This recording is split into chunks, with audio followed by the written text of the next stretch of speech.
Drejtuesi politik i Partisë Socialiste për Diasporën, Tauland Balla, gjatë një takimi me qytetarë deklaroi se PS gjatë mandatit të ardhshëm do ta bëjë pensionin mesatar 400 euro. Garanci për mbajtjen e këtij premtimi, sipas Ballës, është puna që ka bërë Partia Socialiste në këtë drejtim, duke dyfishuar pensionin mesatar që u gjeti në vitin 2013. Ai shtoi se qeverisja e Partisë Demokratike nuk orientua në funksion të sigurimeve shoqërore.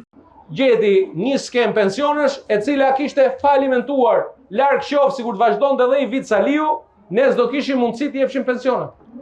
Pse e them falimentuar? Se na thon kanik shqiptarët. Keni dëgjuar këtë? Kanik. S'ka ngel njeri. Po mirë, dakord, po si ka mundësi që natyrisht që kanik një pjesë. Po si ka mundësi që në 2013-ën kishte të punësuar, pra që pagunin sigurime shoqërore, 1.023.000. Tani që pasanikur shqiptarët ke të punësuar që paguajnë sigurimet 1.327.000, pra ke 300.000 veta më shumë që kontribojnë për këto shkreta pensionesh.